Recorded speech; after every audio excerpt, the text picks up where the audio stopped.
Então, irmãos, hoje eu gostaria de começar com vocês uma série nova aqui sobre o filho pródigo. Todos conhecem a passagem do filho pródigo, que está ali no capítulo 15 de Lucas, no versículo 11. Mas eu queria fazer uma abordagem desses personagens dessa parábola, que é uma parábola sobre a graça de Deus, que é uma parábola sobre o contraponto entre a lei e a graça. Nós estávamos falando no domingo passado, sobre lei e graça, e falamos tudo aquilo que vocês ouviram, e a gente vai fazer um contraponto aqui, dentro dessa parábola sobre a meritocracia e a própria graça. O que é a meritocracia? É você ser merecedor de algo. E tem a graça. Graça é ao contrário de mérito. Graça é favor. Favor imerecido. E aqui o texto diz que um certo homem tinha 2 filhos. Essa parábola ela fala de personagens. E ela não cita nomes. Ela esboça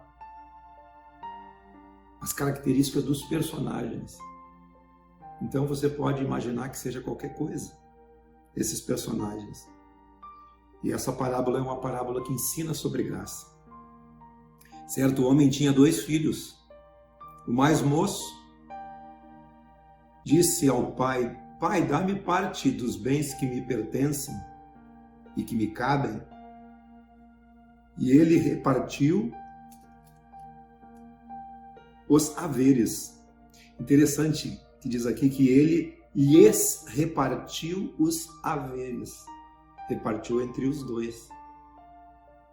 Passados não muitos dias, o filho mais moço, ajuntando tudo que era seu, partiu para uma terra distante e lá dissipou, gastou. A palavra pródigo quer dizer filho gastador, esbanjador. E ele dissipou os seus bens, vivendo dissolutamente como queria, comprando, gastando, fazendo de tudo com aquele dinheiro, com aqueles bens, consumindo os seus bens. Depois de ter consumido tudo, sobreveio àquele país uma grande fome e começou a passar necessidade. Então ele foi e se agregou a um dos cidadãos daquela terra. Os bens acabaram e ele se agregou a alguém naquela terra que criava porcos e ele ficou lá para cuidar dos porcos. E ali ele desejava fartar-se com as comidas dos porcos, com as alfarrobas que os porcos comiam, e ninguém lhe dava nada. Então chegou um momento que ele caiu em si, dizendo: quantos trabalhadores do meu pai têm pão com fartura e eu aqui morro de fome? Levantar-me-ei e irei ter com o meu pai. E lhe direi: Pai, eu pequei contra o céu e diante de ti, e já não sou digno de ser chamado teu filho. Trata-me como um dos teus empregados, como um dos teus trabalhadores. E levantando-se foi para o seu pai. E vinha ele muito distante, quando seu pai o avistou, e compadecido dele, correndo, abraçou e o beijou. E o filho lhe disse: Pai, eu pequei contra o céu e diante de ti, e já não sou digno de ser chamado teu filho. O pai, porém, disse aos seus servos: Trazei depressa a melhor roupa, vesti-o, põe nele um anel no dedo e sandália nos pés. Trazei também e matai o novilho cevado. Comamos e regozijamos. porque este meu filho estava morto e reviveu, estava perdido e foi achado. E começaram a alegrar-se e a regozijar-se. Ora, o filho mais velho estivera no campo, e quando voltava e aproximou-se da casa, ouvindo a música e as danças, chamou um dos seus criados e perguntou: o que é aquilo? E o seu criado informou: veio teu irmão e teu pai mandou matar o novilho cevado, porque o recuperou com saúde. Então ele se indignou e não queria entrar. Saindo, porém, o pai procurava conciliá-lo. Mas ele respondeu a seu pai: há tantos anos eu te sirvo, sem jamais transgredir uma ordem sua. E nunca me deste um cabrito sequer para eu me alegrar com os meus amigos. Vindo, porém, esse teu filho, ele já se excluiu, né? Esse teu filho, que desperdiçou os teus bens com meretrizes, e tu mandastes matar para ele o novilho cevado. Então lhe respondeu o pai: meu filho, tu sempre está comigo. Tudo que é meu é teu. Entretanto, era preciso que nos regozijássemos e nos alegrássemos, porque esse teu irmão, o pai inclui. O outro irmão não inclui, ele se exclui. Você entende? Ele não se acha merecedor, ele se exclui. Esse teu filho. O pai não, o pai inclui. Esse teu irmão estava morto e reviveu, estava perdido e foi achado. 3 personagens: o pai, o filho mais moço e o filho mais velho.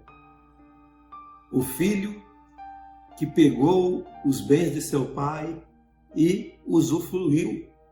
Era dele, era herança, e ele gastou mesmo. Se fosse no nosso tempo, dizia, ele tomou todas. Ele virou a cabeça. Ele fez, ele deitou e rolou. Ele cantou, tocou e dançou ao mesmo tempo.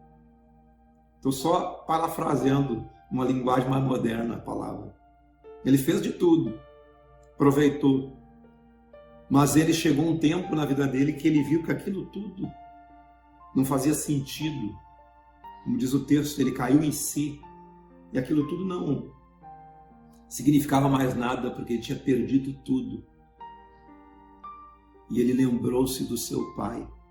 E o seu pai era onde ele tinha todas as coisas. Então, voltando, né? Ele se reconciliou com seu pai. E seu pai, prontamente, ele restaurou a autoridade. Essa parábola nos fala do testemunho da graça de Deus. Atos capítulo 20 fala que o ministério que nós recebemos é o ministério da graça de Deus. É do favor de Deus. Nós estamos vivendo um tempo de graça.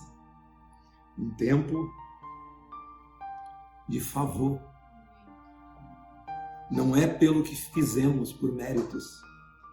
Não é pelo nosso trabalho na obra de Deus, mas é pelo que Jesus já fez por nós. Na cruz, Jesus disse, tudo está feito, tudo está pronto, tudo está consumado.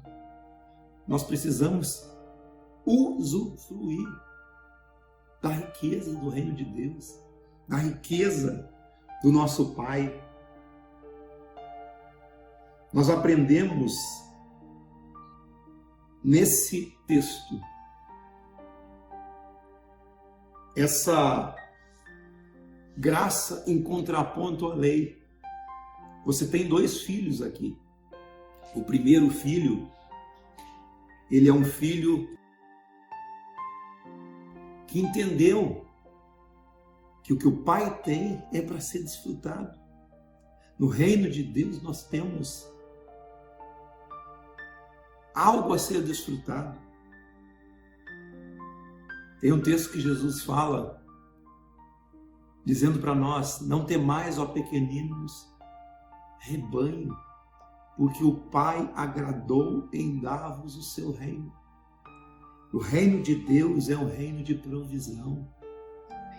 A provisão de Deus está na sua graça, no seu favor. O outro filho, o filho mais velho, que chegou depois e viu que o mais moço tinha voltado todo arrebentado, ele não compreendia a graça que o pai tinha, o favor do pai. O Novo Testamento é uma aliança nova. A lei é uma aliança velha. Como eu disse, não se troca uma aliança com uma aliança válida, em vigor. Só se troca uma aliança quando aquela aliança não faz mais sentido. Na graça de Deus, na nova aliança, a nossa justificação é pela fé. A nossa justificação não é pelo aquilo que fizemos. Você percebe na parábola que o filho mais velho tentava se justificar pelas suas obras. Eu tenho estado contigo há tanto tempo e tu não me destes nenhum novilho para alegrar-se com os meus amigos. E o pai diz: tudo que eu tenho é teu. A herança do reino de Deus é nossa. Tudo que ele tem é nosso. Tudo que eu tenho é teu. Mas esse teu filho estava perdido e foi achado. Muitas pessoas não se alegram com a herança que as pessoas recebem, com a bondade de Deus sobre as pessoas que eram tão más, porque são os filhos mais velhos, são aqueles turrões que estão fazendo por merecer. A herança na velha aliança é sempre uma herança para quem se prepara ou está preparado. Eu tenho que me preparar para receber. Você não recebe porque apenas recebe. Porque graça é alguém chegar e colocar R$500 na sua mão, sem você ter feito nada. Senão eu estou te dando. Isso é graça. Assim o reino de Deus é seu. Mas na lei, a pessoa tinha a culpa, tinha o medo, tinha o tormento. Ele tem que fazer algo para merecer. E hoje nós vivemos em muitos grupos que você tem que fazer por merecer. Você tem que se consagrar, você tem que orar, você tem que jejuar, você tem que correr atrás, você tem que ser uma boa pessoa para merecer. Nenhum de nós é merecedor de nada, porque a graça é favor imerecido. A graça você não merece. O Pai tem a herança. Quem trabalhou? Como diz lá em João 4, eu vos enviei a ceifar aquilo que vocês não semearam. Outros trabalharam. Quem é que trabalhou? Isaías 53, quando Jesus foi morto, o castigo que nos traz a paz estava sobre ele. Pelas suas pisaduras seremos sarados. O Pai agradou moê-lo. Esse é o penoso trabalho. E lá em Isaías 53 diz assim: você verá o fruto do seu penoso trabalho. Outros trabalharam, o Pai, o Filho, o Espírito Santo. E nós, quando cremos, entramos no seu trabalho. Todos os pais que nós conhecemos trabalham para deixar algo para os seus filhos, deixar um legado, uma herança para os seus filhos. Os filhos nunca trabalharam, talvez, para serem merecedores. Aí quando o pai parte, a herança fica com eles. Eles não mereciam aquilo, eles não fizeram nada, mas receberam porque eram herdeiros da herança. Assim também o filho pródigo, o filho gastador, ele era herdeiro assim como o outro que trabalhava. Os dois tinham da mesma fonte, mas aquele que trabalhava, mas não usufruía, recebia, mas não aproveitava, porque não conhecia o pai que tinha e nem a herança que tinha, porque o pai, como diz o texto ali, lhes distribuiu os haveres para os dois. A aliança da graça, você recebe não porque você mereceu, você recebe porque é filho. O filho de Deus, ele recebe a herança do reino de Deus. Mas na lei, a bênção é para quem se prepara. Você tem que fazer por merecer. Eu vou ter que pagar um preço de oração, você já ouviu isso? Vou ter que pagar um preço jejuando. Você tem que aceitar o que está dado. Romanos capítulo 5, versículo 17. Aqueles que recebem a abundância da graça e o dom da justiça reinarão em vida. Amém. Glória a Deus. Você tem que receber a abundância da graça e o dom da justiça e você reina em vida. Comer migalhas é mentalidade da lei. O filho mais velho comia migalhas. Fazia por merecer. Ninguém está preparado nunca para merecer.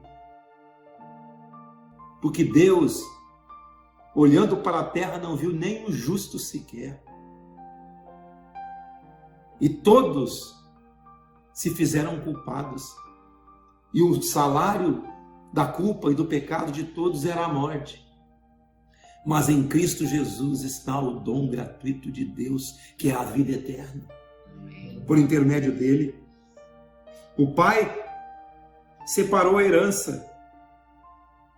A herança é disponível para os filhos de Deus. Você é filho de um Pai que tem tesouros nos céus. Os filhos são aqueles que creem em Cristo. 1 João capítulo 3, versículo 1. Vede que grande amor nos tem concedido o Pai, a ponto de sermos chamados filhos de Deus. E se de fato somos filhos de Deus, somos herdeiros em Cristo. No Velho Testamento, ninguém foi chamado filho de Deus, porque a filiação em Deus é para aqueles que creem no Evangelho. Todos aqueles que creem em Jesus, deu-lhes o poder de serem feitos filhos de Deus. A saber, aqueles que creem no seu nome. No Velho Testamento, Deus não tinha filhos, tinha servos. Eram servos de Deus. Eram trabalhadores. Aqui você vê trabalhadores e você vê filhos. Filho é aquele que usufrui da herança. Porque no Velho Testamento não tinha ninguém nascido de novo. Nós nascemos quando cremos no Evangelho. E herança é direito de filhos. Preparado ou não. É herdeiro, vai receber. Tem filiação, vai receber. As novas criaturas, os filhos de Deus, são aqueles que nasceram de novo. Deus te abençoa. O Pai te abençoa não porque você está preparado. Ele te abençoa porque você é filho. Amém. Porque você é herdeiro. Na antiga aliança, nós muitas vezes usamos o Deuteronômio 28. Se você fizer isso, aí deu um catatal. Pá, pá, pá, pá, pá, pá, pá, pá. Não vai te acontecer aquilo. Pá, pá, pá, pá, pá, pá, pá, pá. Se você fizer, vai acontecer. Na graça de Deus, nós não temos que fazer nada. Nós temos que receber por fé. Aqueles que recebem a abundância da graça e o dom da justiça de Deus em Cristo.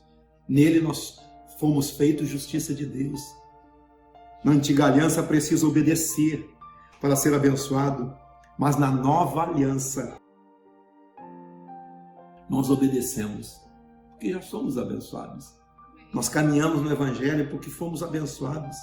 Nós já fomos abençoados com toda sorte de bênçãos nas regiões celestiais em Cristo Jesus. E nele nós estamos assentados nessas regiões. Nós temos autoridade. Romanos 8:32 diz que em Cristo, através de Cristo, Ele nos dá todas as coisas. É o trabalho do Evangelho. Eu estou trabalhando pelo Evangelho. Você não trabalha pelo Evangelho. Você desfruta do Evangelho. Você vive do Evangelho. Você recebe o Evangelho é vida em você. O penoso trabalho da sua alma, da alma de Cristo, foi na cruz do Calvário, quando Ele se entregou. E também muito antes disso, antes da fundação do mundo, o Cordeiro de Deus imolado antes da fundação do mundo. Os pais querem o sucesso dos filhos em todas as áreas. Tem um capítulo lá de Marcos, capítulo 11, versículo 24, que quando nós orarmos, nós devemos crer que recebemos e tudo estará feito. Quando nós orarmos a respeito de qualquer coisa, crede que recebestes e tudo isso será realizado na sua vida. Mas muitas vezes vem aquele pensamento da antiga aliança: eu não sou merecedor. E não é mesmo. Eu não fiz isso ou aquilo. Você nem precisa fazer isso ou aquilo. Jesus já fez tudo por mim e por você.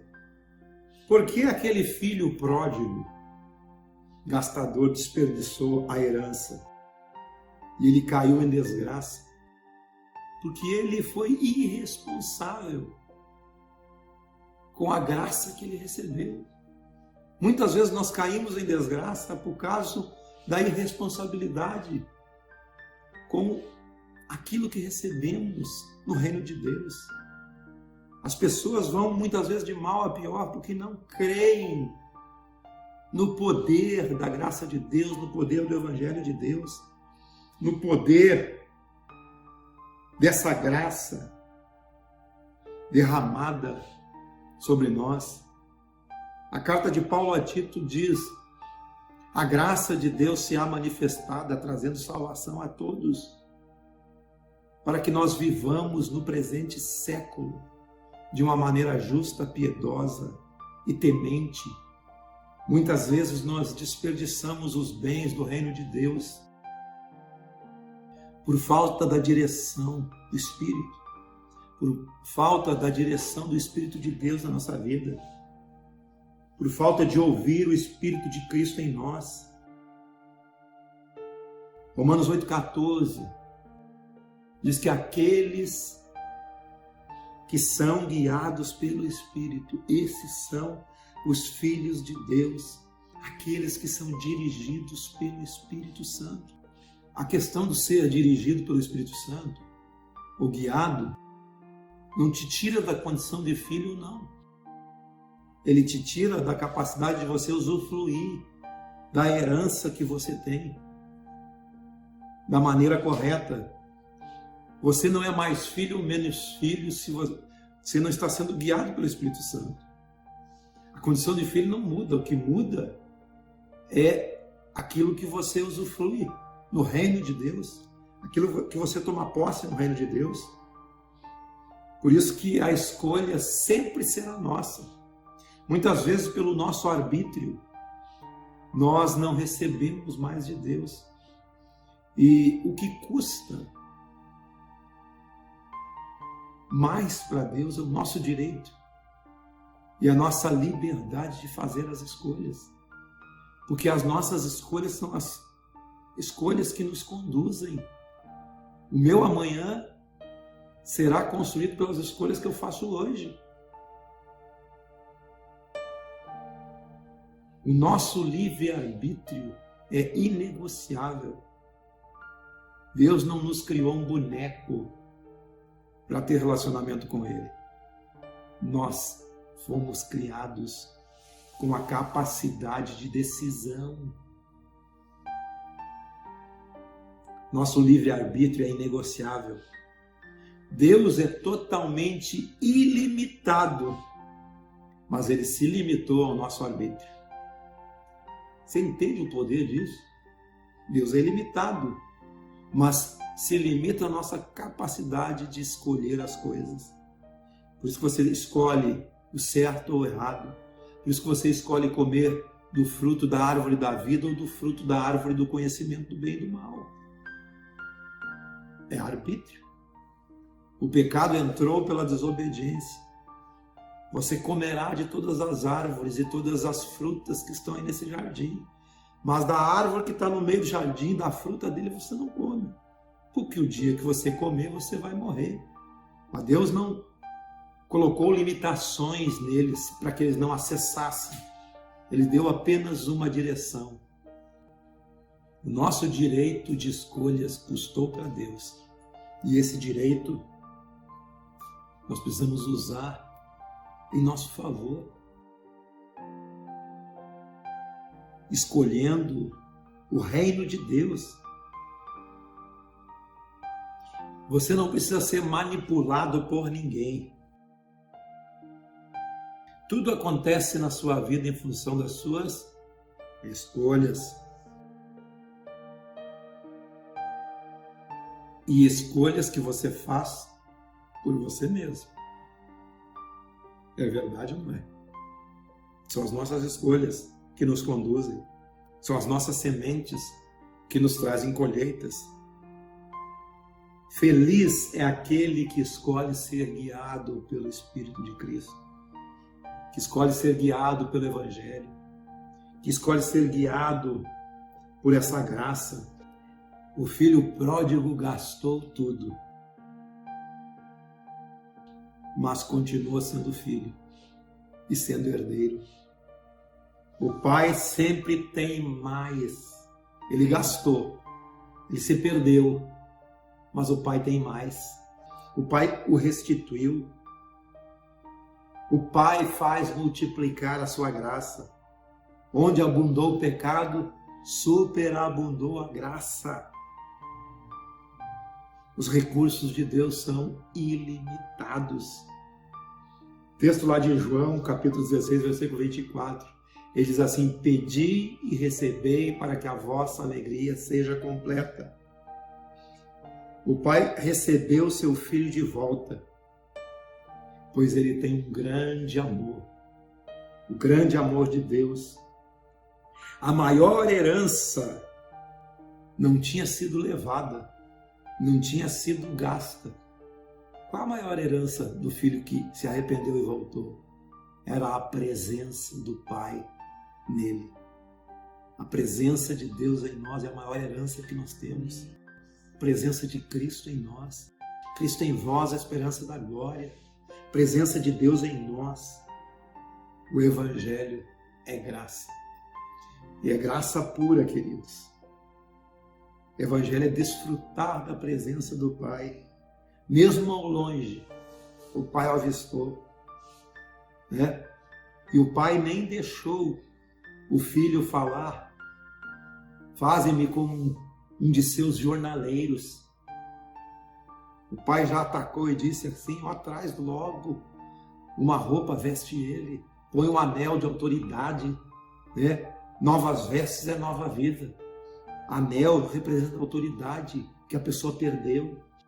Sandália nos pés fala de preparação para a caminhada no Evangelho.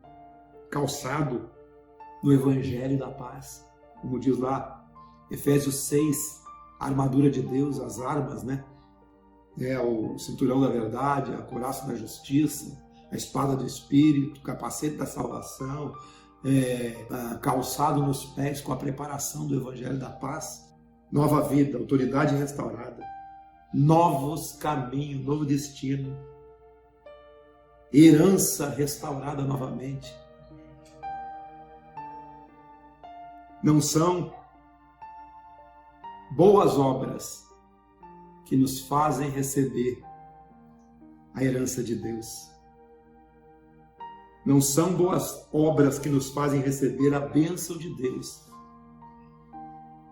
A única coisa que nos faz receber a bênção de Deus é ser filho, é ser herdeiro e co-herdeiro em Cristo Jesus, sendo aquele que recebe a herança, recebe a abundância da graça e o dom da justiça e reina em vida por intermédio de Jesus. Amém? Glória a Jesus.